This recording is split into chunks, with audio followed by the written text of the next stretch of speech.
السلام علیکم ناظرین، آپ دیکھ رہے ہیں پروگرام کاشف عباسی کے ساتھ اسلام آباد اسٹوڈیو سے۔ کل صدر آصف علی زرداری پارلیمنٹ کے مشترکہ سیشن سے خطاب کریں گے۔ اپوزیشن اس وقت آستینیں چڑھا رہی ہے کل کے اجلاس کا یا تو بائیکاٹ کرنے کا یا جو جمہوری حق بقول اپوزیشن کے ان کے پاس ہے احتجاج کرنے کا، وہ جمہوری حق اپوزیشن ضرور استعمال کرے گی۔ صدر خطاب پر ہوگا سڈن آپ کو صدر سکون ہوئے، لیکن اب پہلی مرتبہ صدر کے خطاب کے دوران احتجاج کرنے کا فیصلہ تقریباً کر لیا گیا ہے مسلم لیگ نون کی جانب سے۔ کل اس کو عملی جامہ پہنا جائے گا کہ احتجاج کس طرح کا ہوگا۔ کراچی آج بھی خون میں لت پت ہے، ٹارگٹ کلنگ کا سلسلہ اب بھی جاری ہے، کیونکہ مفاہمت تو ہو چکی، صدر صاحب اور متحدہ قومی موومنٹ کے درمیان تمام مسائل بھی حل ہو گئے، پھر کیا ہوا کہ کراچی میں آج بھی خون کی ہولی کھیلی جا رہی ہے۔ اور تیسرا ریمنڈ ڈیوس کا معاملہ، جس پر تمام سیاسی جماعتیں آج بھی یہ کہہ رہی ہیں کہ ہمیں تو علم ہی نہیں تھا کہ وہ ہوا کیسے۔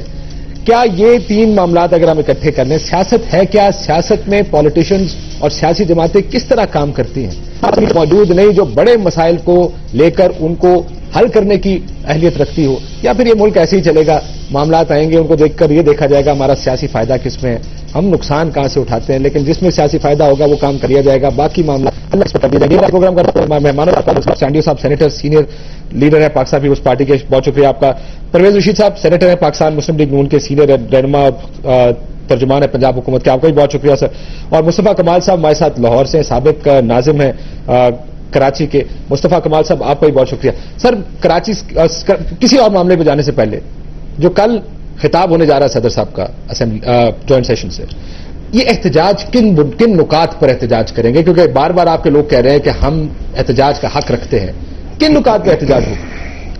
کاشف، یہ 3 سال تو گزر گئے حکومت کے، اور چوتھا خطہ کا 3 سال کسی حکومت کی کارکردگی کے لیے بہت عرصہ ہوتا ہے۔ اس میں اگر یہ مان بھی لیا جائے کہ آپ تمام کام مکمل نہیں کر سکتے، لیکن آپ کی سمت پتہ لگ جاتی ہے کہ سمت کیا ہے، ڈائریکشن کا اندازہ ہو جاتا ہے۔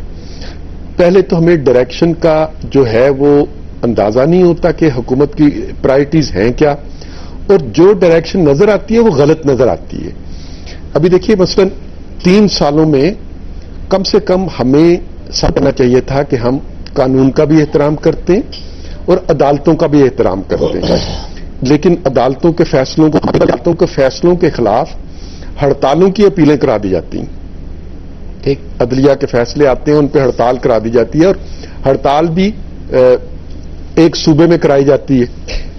تو صوبہ بھی تو ہمارا اپنا ہے نا سر؟ جی اپنا صوبہ، بالکل اپنا صوبہ ہے، درست بات ہے، لیکن دیکھیں نا صدر صاحب جو ہے وہ تو وفاق کی علامت ہے۔ ٹھیک، اور صدر صاحب کو وفاق کو مضبوط بنانا ہے، صدر کو وفاق کے درمیان بھی تقسیم نہیں ڈالنی اور صدر کو اداروں میں بھی تقسیم نہیں ڈالنی سر۔ لیکن آپ کو صرف یہی ایک ایشو ہے صدر صاحب کے ساتھ؟ میں نے ایک عرض کی کہ اول تو ڈائریکشن غلط ہے، میں اس کی بات کر رہا ہوں۔ ٹھیک ہے۔ دوسرا ایشو یہ ہے کہ منی بل جو ہے وہ ہمیشہ نیشنل اسمبلی میں پاس ہوتا ہے، لیکن آپ ایک نیا منی بل لے آتے ہیں، ٹیکسز لگا دیتے ہیں اور اسے آرڈیننس کے ذریعے لگاتے ہیں۔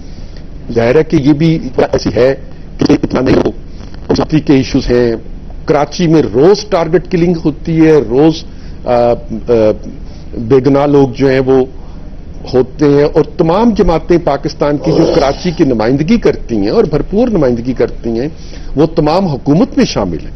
اس کے باوجود کون ہے، کیوں نہیں کراچی کی ٹارگٹ کلنگ کو روکا جا سکتا، کیوں نہیں ان لوگوں کو بے نقاب کیا جا سکتا؟ ٹھیک، ٹارگٹ کلنگ، قومی سلامتی کے امور، ٹیکسز کے ذریعے لوگوں کو مزید مشکل میں ڈالا جاتا ہے، عدالتی فیصلوں پر عمل درآمد نہیں ہوتا، ڈرون حملے ہوتے ہیں، یہ سارے نکات ہیں سر؟ ساری باتیں شامل ہیں۔ تو اس میں نیا کون سا ہے؟ جی نیا کون سا؟ میں نے آپ سے کہا نا کہ پہلے 2 سال یا 2 سال 8 کہنا یہ تھا کہ پہلے آپ کو حکومت کو ایک وقت دینا ہوتا ہے نا۔ آپ نے ہم نے یہ دیکھیے جی، پہلے دن سے آ کے ہم کہنا شروع کر دیتے کہ آپ یہ سب کچھ نہیں کر سکتے، تو بہرحال یہ ایک منتخب حکومت ہے، انہیں لوگوں نے حق دیا ہے، اور ہمیں بھی ان کو وقت دینا جو ہے وہ ہمارا فرض تھا کہ ہم وقت دیں، ہم نے اپنے فرض کو پورا کیا۔ چانڈیو صاحب انہوں نے کہتے ہیں کہ وقت دے دیا ہمیں 3 سال کا، اب 3 سال کے بعد کارکردگی آپ کے سامنے۔ ہمارے دوستوں کو سبوں کو اب 3 سال کے بعد یاد آیا ہے، وہ 2 سال 8 مہینے کے بعد یاد نہیں آیا، 2 سال 9 مہینے کے بعد یاد نہیں آیا۔ 3 سال ہمارے ساتھ رہے، جمعیت کے دوست ہیں، ان کو 3 سال کے بعد یاد آیا کہ کرپشن ہے، مسائل حل نہیں ہو رہے ہیں۔ ان کو بھی 3 سال کے بعد یاد آیا کہ مہنگائی ہے، کچھ نہیں کر رہے ہیں یہ لوگ، ان ایشوز پر کچھ نہیں کر رہے، ان ایشوز پہ یہ ہمارے حکومت میں ساتھ تو نہیں ہے میاں صاحب کی جماعت, لیکن ہمارے روحانی طور پہ رشتے میرا خیال ابھی مضبوط ہے. سر وہ کہ ہم نے 3 سال میں یہ سب کچھ نہیں کیا, بہت چیز نہیں, ہم نے اور چیزیں بھی بہت تعریف کی ہے. قومی سلامتی کے لیے اشد ضروری ہوتی ہیں. مثال کی طرف آپ ہیں, پہلے تو آپ میں احساس ہونا چاہیے کہ آپ زندہ رہ سکتے ہیں, آپ چل سکتے ہیں, کامیاب ہو سکتے ہیں. یہ کراچی میں صبح پختونخوا میں بھی ایسا نہ کریں, پنجاب میں بھی, سارے ملک میں جو حالات ہمیں ملے ان میں تو یہ پتہ نہیں کیا ہو جائے گا. ابھی بھی اس کے بارے میں یہ سب پہلا سوال آپ سے لوگ مسائل اتنے ہیں, پھر توقعات اتنی ہیں, ان دونوں چیزوں میں یہ سوال پوچھنا ضروری ہے. اور پھر ہے بھی پیپلز پارٹی, پھر ساتھ بھی میاں صاحب کی پارٹی بھی تھی, اور بھی پارٹیاں, لوگوں کو حق بنتا ہے کہ وہ یہ سوال پوچھیں کہ اتنے ساری صورتحال میں پھر کیا ہوگا. لیکن ہم کہتے ہیں کہ ہم نے کئی کام کیے ہیں. مثال کے طور پر میاں صاحب کی جماعت نے کھل کر جو آئینی مطالبات کا آئین کو مکمل صورت بحال کرنا, اس کی مکمل حمایت کی ہے. اور میں سمجھتا ہوں ہمارے 3 سال کا یہی بہت بڑا کارنامہ ہے. ایک غریب آدمی کو کہے تیرے کو روٹی نہیں مل رہی ہے, لیکن یہ سوال آپ نے دے دیا, کیا کہے گا آگے سے آپ کو؟ مجھے معافی, آپ اس کو کہیں کہ لا اینڈ آرڈر نہیں ہے, آج مجھے معاف نہیں ہے, آج مجھے کھانا نہیں ملتا. آج مجھے معاف کر دیجئے, آپ قوم کو غلط بات بتا رہے ہیں. کیا بتائیں؟ وہ یہ بتا رہے ہیں, غلط بتا رہے ہیں کہ اگر آئین نہیں ہے تو بھی قوم زندہ رہ سکتی ہے, اگر سسٹم نہیں ہے تو بھی قوم زندہ رہ سکتی ہے, روٹی مل جائے. ایسا نہیں ہے. اگر میں آئین کی کتاب کو سالن بنا کے کھا سکتا تو شاید میں کہتا کوئی بات نہیں. میں اس کے جواب میں ایک بہت بڑی دلیل دے سکتا ہوں, بات نہیں بنے گی, ورنہ میں دے سکتا ہوں. کئی مسائل ہیں, بالکل چلا کہ نہیں, ایسا نہیں. مسائل آئین پہ عمل درآمد سے کام ہوتا ہے. آئین بے جان چیز ہے. تو آئین پہ عمل درآمد, سپریم کورٹ کے فیصلوں پر عمل درآمد کرنا اچھی گورنمنٹ نہیں. انہوں نے متعلق کرو, یہ اب تو چاہیے نا وہ. نمبر دو پھر بقا کی جنگ جو ہمارے پاکستان کی فوج بھی لڑ رہی تھی اور سولین بھی ہمارے لڑ رہے تھے, وہ اشد ضروری تھی. اپنے ہی ملک میں لاکھوں لوگ در بدر ہو کر مہاجر کیمپوں میں بیٹھے ہوئے تھے, یہ کوئی عام مسئلہ نہیں تھا. پھر اس کے ہوتے اس ملک کی معیشت کیسے بہتر ہو سکتی ہے جو حالت جنگ میں ہو. اس کے باوجود ہم نے محدود وسائل میں کئی فیصلے کیے ہیں, کئی عمل درآمد ہوئے ہیں اور بہتر ہوئی. لیکن میں یہ کہتا ہوں مسائل اتنے زیادہ ہیں, مسائل بہت ہیں, توقعات اتنی زیادہ ہیں, اوور نائٹ حل نہیں کیا, توقعات اتنی زیادہ ہیں, اور وہ بھی پیپلز پارٹی, اور پھر اتنی ساری اتحادی پارٹیاں, مضبوط پارٹیاں, تو توقعات ہم سے زیادہ ہے. وہ نہیں وہ سر, یہ مسائل زیادہ ہیں, توقعات زیادہ. میں آپ کے پاس آتا ہوں, میں ذرا ان کے پروگرام میں لے آؤں کہ کہتے ہیں ان کے اوپر پورا اترنا بڑا مشکل کام ہے. لیکن مصطفیٰ کمال صاحب, توقعات بھی بہت ہیں. کراچی میں حالات بہتر کرنے کی توقع تو سب سے زیادہ ہوگی, کیونکہ ہر دوسرے روز وہاں پہ ٹارگٹ کلنگ شروع ہو جاتی ہے. یہ کراچی, ابھی میں نے فاروق ستار صاحب کو سنا, شاید لاہور میں بات کر رہے تھے میڈیا سے, انہوں نے کہا کراچی کے مسائل کا حل صرف اور صرف ایم کیو ایم کے پاس ہے. یہ کون سا حل ہے سر, ہمیں بھی بتائیں, ہم بھی کوئی کسی حکومت پہ زور ڈالیں کہ حل کریں اس مسئلے کو. میں نے فاروق ستار بھائی کو نہیں سنا, تو میں ان کے بیان پہ تو کامنٹ نہیں کر پاؤں گا. کاشف صاحب, میں صرف یہ کہنا چاہتا ہوں کہ جس دن ہم نے ایک دوسرے کے مینڈیٹ کو تسلیم کرنا سیکھ لیا, ہم بندوقوں کے زور پر دوسروں کو کانکرٹ کرنے کے بجائے, فتح کرنے کے بجائے, اگر ہم دلوں کو فتح کرنے کی کوشش کرنے لگے تو اس دن سارے مسائل حل ہو جائیں گے. نمبر 1 یہ ہوتا ہے, کون کر رہا ہے بندوقوں کے زور پر, کون مینڈیٹ تسلیم کرنے سے انکار کر رہا ہے؟ میں کنٹینیو کر رہا تھا تو آپ اسی میں اس میں ہی میرا جواب آ جاتا. جی. اگر آپ کائنڈلی مجھے جو ہے وہ الاؤ کر لیں تو وہ میں کہنا ہے تمام دنیا بھر میں کسی بھی لوگ نکالیں اور جا کر پولیس, آرمی, رینجرز کے انتظامات سنبھالیں. دیکھیے ہمارے ایک انسان مر رہا ہے, کوئی ایک ڈکیتی ہو رہی ہے, چوری ہو رہی ہے, آپ کے ملک میں قانون موجود ہے, رینجرز اس کا سربراہ, ان کے سربراہ منسٹر ہیں. اگر فرض کریں, میں بھی مثال دے رہا تھا کہیں کہ اگر کراچی شہر کا میں ناظم تھا, کہیں پہ اگر پانی نہیں آ رہا ہے تو اگر پانی کی ذمہ داری میں یہ کہہ دوں کہ جی فلاں آدمی جا کر لے یا فلاں پارٹی کر دے, نہیں, میں ناظم تھا, مجھے پانی وہاں پر پہنچانا تھا, اور اگر پانی نہیں ہے تو وہاں پر ذمہ دار میں تھا. اسی طریقے سے اگر اس شہر میں لوگ مارے جا رہے ہیں, اس شہر میں اگر اغوا برائے تاوان نہیں, ذوالفقار مرزا صاحب پر الزام کی بات نہیں ہے یہ. That is the prime job of the police department. یہ صبح سے لے کر رات تک, اور رات سے صبح جو تھانے چل رہے ہیں, جو کھلے ہوئے ہیں, اور اس کے جو ذمہ دار ہیں ان پہ یہ ذمہ داری ہوتی ہے نا. وہی ہوم ڈپارٹمنٹ کو کنٹرول کرنے کا ذمہ دار ہے.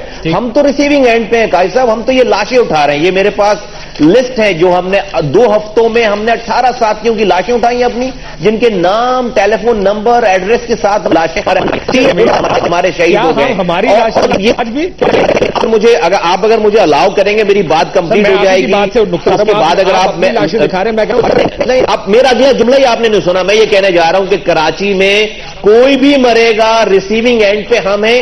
ایک آدمی بھی، ایک انسان بھی اس کی زندگی کو خطرہ نہیں ہونا چاہیے، اس کو ہلاک نہیں ہونا چاہیے. اس لیے کہ سب سے بڑی پارٹی کراچی میں اگر ہم مینڈیٹ ہمارے پاس ہے، ہم ریسیونگ اینڈ پہ ہیں. یہاں پر ہمیں لوگ ہیں، ہم نے اپنے ہوا تھا. تو کراچی کا مرنے والا کوئی بھی انسان ہے، کوئی بھی املاک کو نقصان پہنچا رہا ہے، کسی کے بھی املاک کو نقصان. وہ فاروق ستار صاحب کا پہلا جملہ تو میں نے بتایا تھا کہ کراچی کے مسائل کا حل ایم کیو ایم کے پاس ہے.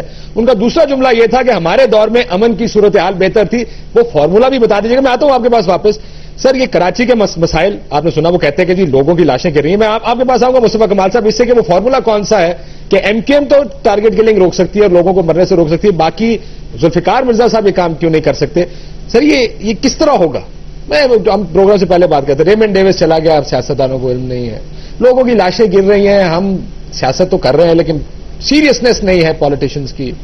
ٹیکس لگ جاتے ہیں، ایک ٹیکس لگانے پر یا پیٹرول کی قیمت بڑھانے پر ساری پارٹیاں باہر نکل جاتی ہیں. دوسری طرف ٹیکس فلڈ سرچارج لگ گیا، دوسرے ٹیکس لگ گیا، کسی کو علم نہیں، کسی کو فرق ہی نہیں پڑتا ان چیزوں سے.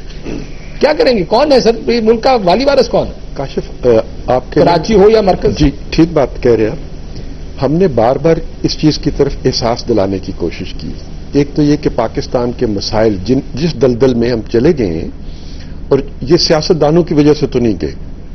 10 سال کا دور جو تھا وہ سیاستدانوں کا دور نہیں تھا، اور ہر 10 سال کے بعد ہمیں ایک تحفہ مل جاتا ہے. ایوب خان صاحب کے 10 سال جو تھے وہ ہمیں تعصب کے، نفرت کے اور پاکستان کو توڑنے کے 10 سال ہمیں دے کے گئے تحفے میں. ضیاء الحق صاحب کے 10 سال جو تھے وہ ہمیں کلاشنکوف کا، ہیروئن کا، فرقہ پرستی کا، انتہا پسندی کا ایک تحفہ جو تھے وہ ہمیں دے کے چلے گئے. مشرف صاحب کے 10 سال جو تھے انہوں نے لائٹ اینڈ ماڈریشن لے کے چلے گئے. انہوں نے کراچی کی بات کی. مجھے بتایا کراچی کے مسائل کا آپ کے پاس کیا؟ میں اسی طرف آ رہا ہوں. وہ گورننس کو، مشرف کے 10 سال جو تھے وہ گورننس کو ہی ختم کر کے چلے گئے. پاکستان میں گورننس نام کی کوئی چیز نہیں رہے گی. اب ہمیں اس سطح سے بلند ہونا پڑے گا. اپنی ایک تو جماعتی سیاست سے ہمیں علیحدہ ہونا چاہیے. ایک نیشنل ایجنڈا جس کی طرف ہم بار بار بات کرتے ہیں، اور پچھلے 3 سالوں میں ہم نے اس بات کو کئی دفعہ کیا ہے کہ ہمیں ایک نیشنل ایجنڈا بنانا پڑے گا جس میں پاکستان کی ساری سیاسی جماعتیں شامل ہوں. نہ صرف سیاسی جماعتیں شامل ہوں. اس کو انقلاب کا نام دیا جائے؟ نہیں، دیکھیے انقلاب کا نام نہیں دینا. میں انقلاب کی بات کرتے ہیں میاں صاحب، الطاف حسین صاحب انقلاب کی بات کرتے ہیں. ہم جس انقلاب کی بات کرتے ہیں وہ ایک تبدیلی کا نام ہے کہ ہمیں تبدیلی لانی چاہیے، اور تبدیلی یہی ہے کہ ایک نیشنل ایجنڈا تشکیل دیا جائے جس کو ہم قومی نیشنل ایجنڈا کہیں، جس میں پاکستان کی ساری سیاسی جماعتیں جس سے ایگری کرتی ہوں. پاکستان کی اسٹیٹ کرافٹ جو ہے اس کے جو سارے پلرز ہیں، اور ان پلرز میں میڈیا کو بھی شامل کرتے ہیں، وہ بھی اس سے ایگری کرتے ہیں، اور ہم سب مل کے اس کو کامیاب بنانے کی کوشش. بہت اچھا ہے پرویز رشید صاحب. اور اس کانسیپٹ سارے اکٹھے بیٹھیں گے کیسے؟ اس کانسیپٹ بیٹھنا چاہیے، کیوں نہیں بیٹھیں گے؟ اگر مسائل کا حل ہے. ہم لاشیں اکٹھے نہیں اٹھا رہے ہیں ساری روز. کراچی کی اٹھاتے ہیں نا. حل کیا آپ کے پاس؟ لاشیں اکٹھی اٹھا رہے ہیں نا. حل کیا سر؟ کچھ لاشوں کو ایم کیو ایم کے دوست اٹھاتے ہیں، کچھ لاشوں کو اے این پی کے دوست اٹھاتے ہیں، کچھ لاشوں کو پاکستان پیپلز پارٹی کے دوست اٹھاتے ہوں گے. تو کیوں نہیں ہم سارے مل کے اپنے لوگوں کا